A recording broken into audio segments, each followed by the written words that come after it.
911, what's your emergency?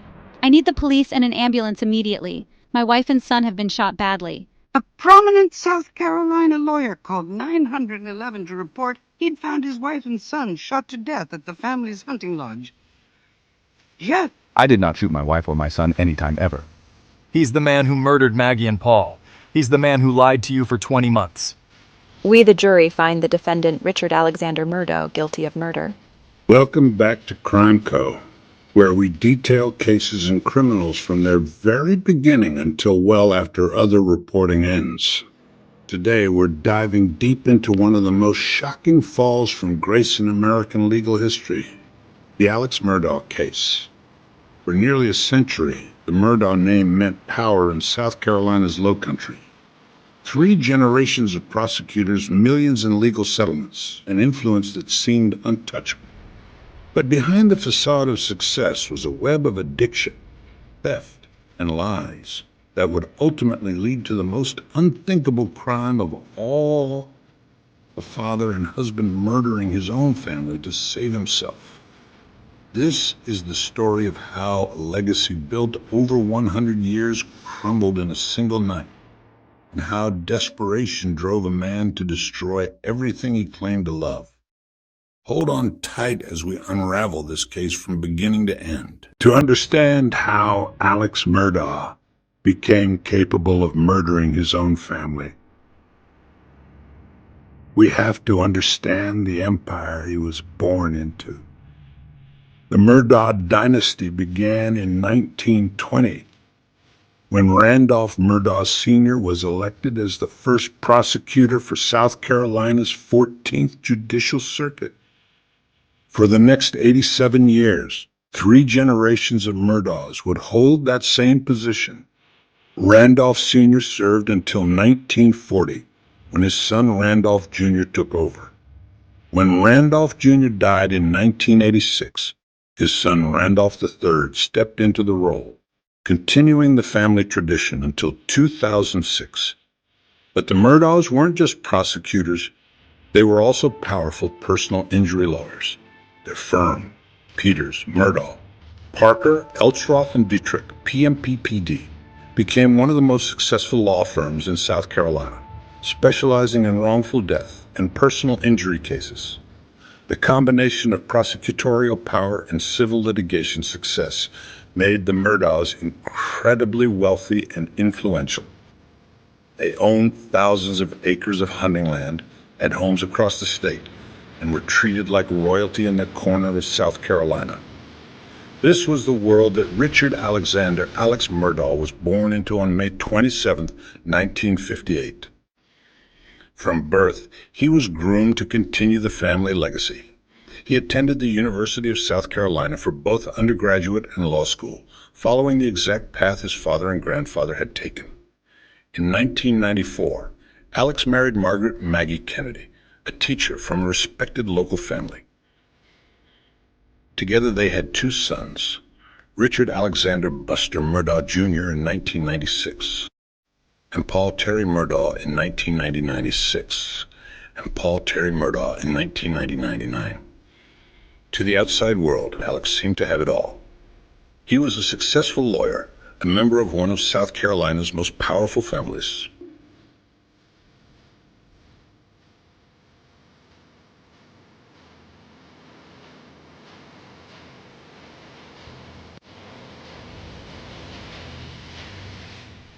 Carolina's most powerful families, and appeared to be a devoted husband and father. But beneath the surface, cracks were already beginning to show. Alex Murdaugh's downfall began with an addiction that would consume his life and ultimately destroy his family. By his own admission, Alex had been struggling with opioid addiction for nearly 2 decades, spending up to $50,000 a week on pills. The addiction wasn't just expensive, it was all-consuming. Alex would later testify that he was taking 1,000 to 2,000 milligrams of oxycodone daily, a dosage that would be fatal for most people. To maintain his habit, he needed a constant supply of money. At first, Alex tried to hide his addiction while maintaining his professional reputation. He was a partner at PMPPD, handling major personal injury cases that brought in millions of dollars in settlements and fees. But as his addiction worsened, so did his desperation for money. That's when Alex began stealing. It started small, maybe skimming a few $1,000s from a client's settlement here and there. But over time, the thefts became more brazen and more substantial. Alex was stealing from his own clients, many of whom were grieving families who had lost loved ones and trusted him to get them justice. One of his most heartless thefts involved Gloria Satterfield, the Murdaugh family's longtime housekeeper. In 2018, Gloria died after what Alex claimed was a trip-and-fall accident at the family's home. Alex encouraged Gloria's sons to sue him for wrongful death, promising to help them get a fair settlement. But Alex wasn't trying to help the Satterfield family. He was setting up an elaborate scheme to steal their money. He arranged for a $4.3 million settlement, but instead of giving the money to Gloria's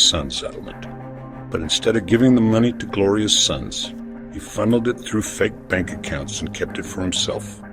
The Satterfield family never saw a penny. They didn't even know there had been a settlement until after Alex's crimes were exposed. This was the pattern that would define Alex's life, using his reputation and his family's name to gain people's trust, then betraying that trust to feed his addiction. While Alex was spiraling into addiction and theft, his younger son, Paul, was developing problems of his own. By 2019, 20-year-old Paul had already established a reputation for reckless behavior, particularly when it came to drinking and boating. The Murdaugh family owned several boats, and Paul frequently took friends out on the water. But Paul's idea of fun often involved heavy drinking and dangerous speeds, a combination that worried even his closest friends. On February 23, 2019, Paul's reckless behavior finally caught up with him. He was driving a boat with 5 friends aboard when he crashed into a bridge near Paris Island. The impact was so severe that it threw 19-year-old Mallory Beach into the water. Her body was found a week later. Paul was charged with boating under the influence resulting in death, along with 2 other felony charges. If convicted, he faced up to 25 years in prison. The boat crash wasn't just a tragedy. It was a threat to the entire Murdaugh empire. For the first time in decades, the family name was associated with scandal rather than success. The Beach family filed a wrongful death lawsuit against Alex and Paul, seeking millions in damages. Even worse for Alex, the lawsuit would require him to open his financial records to scrutiny. Given the millions he had stolen over the years, this legal exposure was potentially catastrophic. The boat crash had turned Paul into a liability, and it had put Alex's crimes at risk of being discovered. Something had to be done. June 7th, 2021, started like many others at Moselle. The Murdaugh family's one 700-acre hunting lodge in Colleton County. Alex was dealing with work stress and his ongoing addiction. Maggie was at the lodge after spending time at their beach house. Paul was there too, facing his upcoming trial for the boat crash. But this ordinary day would end in unthinkable tragedy. According to Alex's story, he spent the evening at the main house while Maggie and Paul went down to the dog kennels to feed the dogs. He claimed he took a nap on the couch and woke up around 10 p.m. to find Maggie and Paul hadn't returned. Concerned, Alex said he drove his golf cart down to the kennels to look for them. What he found there, he claimed, was every parent's worst nightmare. Maggie Murdaugh, 52, was lying near the kennels, shot multiple times with a rifle. Paul Murdaugh, 22, was found nearby, killed by 2 shotgun blasts to the head and chest. Both were already dead. At 10:07 p.m., Alex called 911. 911, what's your emergency? I need the police and an ambulance immediately. My wife and son have been shot badly. In the call, Alex sounds panicked and distraught. He tells the dispatcher he's tried to check for pulses, but knows they're dead. He keeps repeating that he needs help, that this is terrible, that he can't believe this has happened. When the first responders arrived, they found Alex pacing near the bodies, covered in blood.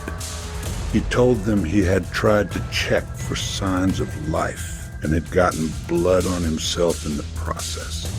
To the officers who arrived that night, Alex appeared to be a grieving husband and father who had discovered his family's bodies. There was no immediate reason to suspect him of the murders, but Alex Murdaugh was already lying. The Colleton County Sheriff's Office immediately launched a double murder investigation, but they faced a significant challenge.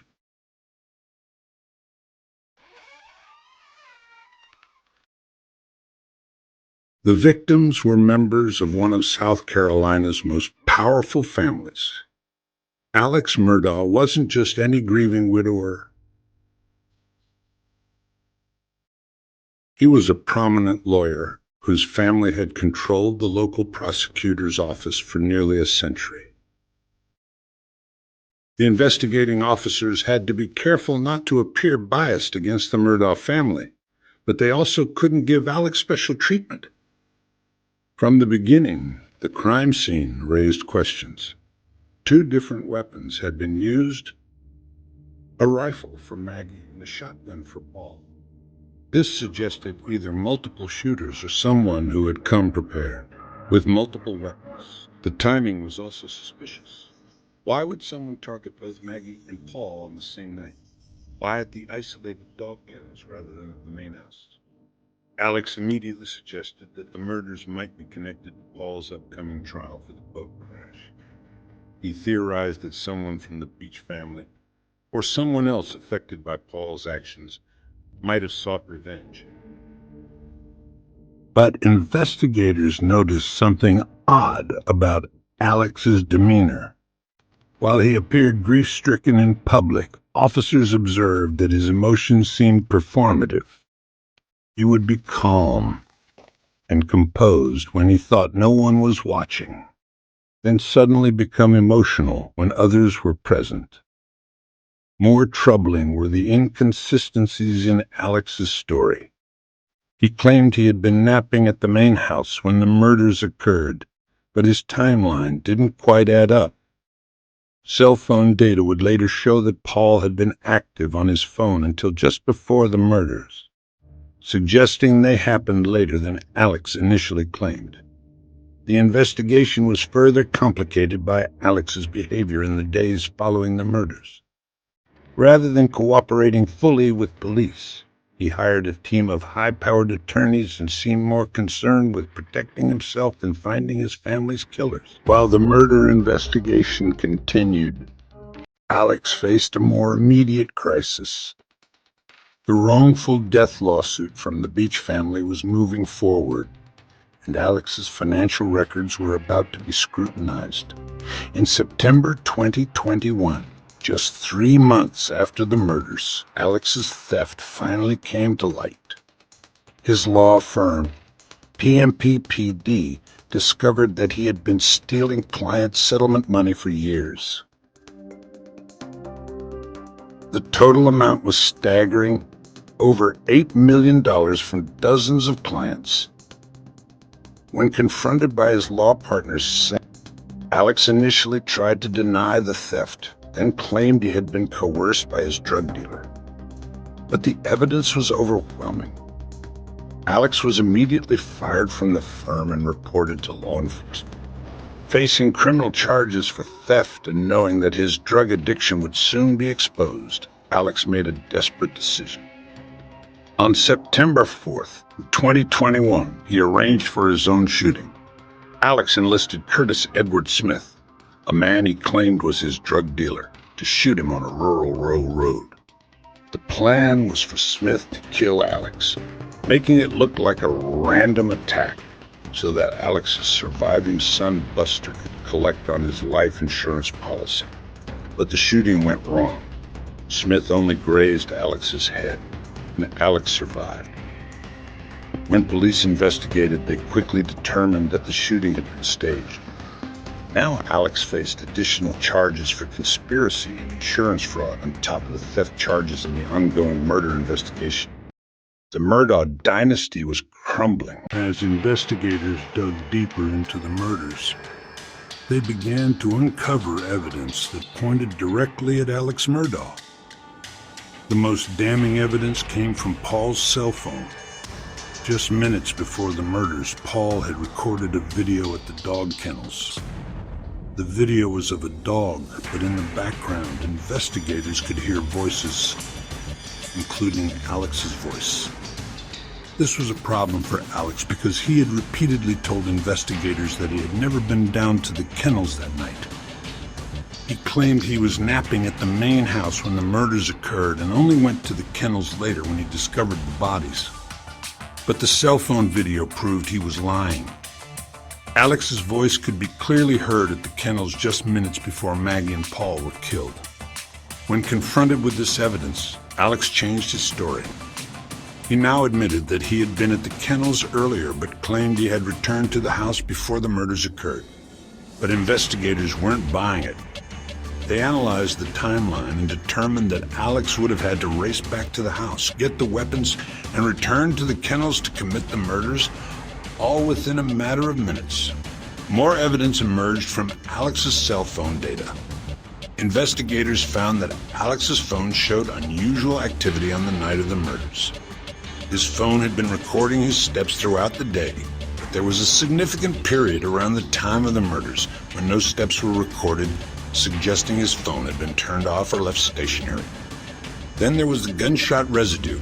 Tests showed that Alex had gunshot residue on his hands and clothing, which he claimed came from checking the bodies.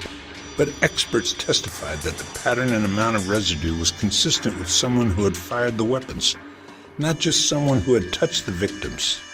Financial records also supported the prosecution's theory. Alex's theft had been escalating rapidly in the months before the murders, and he was facing multiple lawsuits that would expose his crimes. The murders had effectively ended the Beach family lawsuit and bought Alex time to try to cover his tracks. As the case against Alex Murdaugh built, prosecutors developed a clear theory of motive. Alex hadn't killed his family in a moment of rage or passion. He had killed them to save himself. By June 2021, Alex's world was falling apart. His opioid addiction was costing him tens of thousands of dollars every week. His theft from clients had reached over $8 million, and he was running out of ways to hide it. The Beach family lawsuit was the immediate threat. As part of the discovery process, Alex would have to provide detailed financial records showing his income and assets. This scrutiny would almost certainly reveal his years of theft. Paul was also becoming a liability. His upcoming trial for the boat crash was keeping the family in the spotlight, and Paul's reckless behavior was attracting unwanted attention to the family. Maggie was a threat for different reasons. As Alex's wife, she had access to his financial information and was beginning to ask questions about their money. She had also been talking to lawyers about possibly divorcing Alex, which would have required a detailed accounting of their assets. From Alex's perspective, both Maggie and Paul knew too much and represented existential threats to his ability to continue hiding his crimes. The murders solved multiple problems for Alex.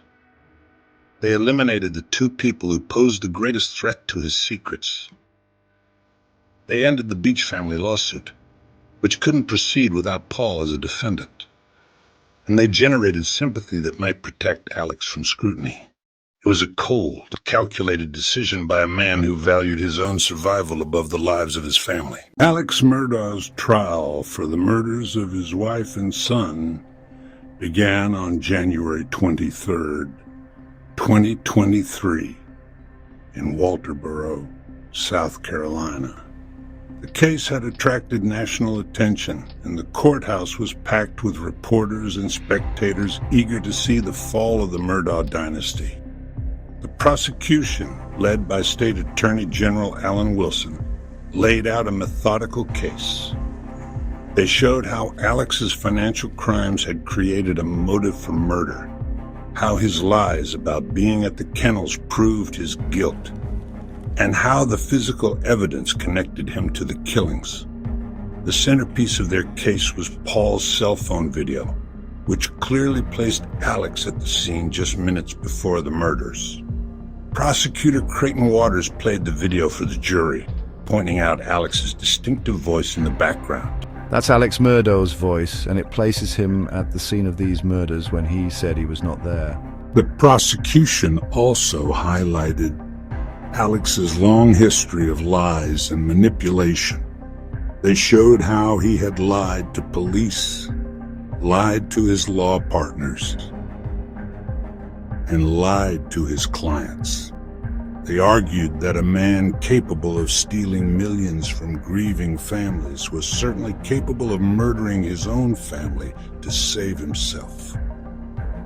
The defense, led by Dick Harpootlian and Jim Griffin, argued that Alex was a deeply flawed man who had struggled with addiction and had stolen money, but insisted he wasn't a murderer. They claimed that the murders were committed by unknown assailants, possibly connected to Paul's boat crash case. They also argued that the state's timeline was impossible, that Alex couldn't have committed the murders in the short window between when he was heard on Paul's video and when he called 911. But the defense faced an uphill battle. Alex's credibility was destroyed by his years of lies, and the evidence against him was overwhelming. The trial's most dramatic moment came when Alex took the stand in his own defense. For nearly 2 days, he testified about his addiction, his theft, and the night of the murders. Alex admitted to lying to investigators about being at the kennels, claiming he was paranoid because of his drug use. But he continued to maintain his innocence in the murders. I did not shoot my wife or my son anytime, ever. But Alex's testimony only seemed to hurt his case. Prosecutor Waters aggressively cross-examined him, highlighting his lies and inconsistencies. The jury watched as Alex was confronted with evidence of his theft and deception, painting a picture of a man capable of anything. On March 2nd, 2023, after deliberating for less than 3 hours, the jury returned their verdict, guilty on all counts. Alex Murdaugh was convicted of murdering his wife Maggie and son Paul, along with 2 counts of possession of a weapon during the commission of a violent crime. As the verdict was read, Alex showed little emotion, staring straight ahead as his fate was sealed. In the gallery, members of the Beach and Satterfield families watched as justice was finally served. Judge Clifton Newman sentenced Alex to life in prison without the possibility of parole for each murder count, to be served consecutively. At 54 years old, Alex Murdaugh would spend the rest of his life behind bars. It might not have been you. It might not have been the monster you've become when you committed these crimes. But the person standing before me today is the person that did these things. The values that we prize so much in our legal system: integrity, trust, and responsibility. You've demonstrated none of those. You've degraded them all. Alex's crimes has also reached settlements with various parties connected to the boat crash that killed Mallory Beach. The Alex Murdaugh case raises uncomfortable questions about power, privilege, and justice in America. For nearly a century, the Murdaugh family used their influence to shape the legal system in their corner of South Carolina. How many other cases were affected by their power? How many other crimes went unpunished because of their influence? The case also highlights how addiction can destroy lives and families. Alex's opioid addiction didn't excuse his crimes, but it was clearly a driving factor in his descent into theft and ultimately murder. Perhaps most troubling is how long Alex's crimes went undetected. He stole millions of dollars from clients over many years, yet his thefts weren't discovered until after he had murdered his family. The systems that were supposed to protect clients from lawyer misconduct failed repeatedly. The case has sparked calls for reform in South Carolina's legal system, including better oversight of client funds and term limits for prosecutors to prevent the kind of dynastic power that the Murdaughs wielded for so long. The Alex Murdaugh case is ultimately a story about the corruption of power and the lengths one man would go to preserve his secrets. Alex was born into privilege and spent his entire life using that privilege to take advantage of others. When his crimes finally threatened to catch up with him, he made the ultimate selfish decision. He murdered his own family rather than face the consequences of his actions. Maggie and Paul Murdaugh deserved better. Maggie was described by friends as a loving mother and wife who enjoyed spending time with her family and friends. Paul, despite his problems, was a young man who had his whole life ahead of him. They were killed not by a stranger or an enemy, but by the person who was supposed to love and protect them above all others. Alex Murdaugh chose to save himself rather than save his family, and in doing so, he destroyed the very thing he claimed he was trying to protect. The Murdaugh Dynasty is over, ended not by outside forces but by the greed and selfishness of its final heir. Alex Murdaugh will spend the rest of his life in prison, a fitting end for a man who betrayed everyone who trusted him. What do you think? Could Alex's crimes have been prevented with better oversight? Should the legal profession have done more to detect his theft earlier? And how do we prevent another family from accumulating the kind of unchecked power that the Murdaughs wielded for so long? Let us know your thoughts in the comments below. If you want to see more cases like this covered in detail, please hit that like button and subscribe to Crimeco. Ring the notification bell so you never miss our deep dives into the cases that shock the world. Thanks for watching, and remember, no one is above the law, no matter how powerful their family name might be.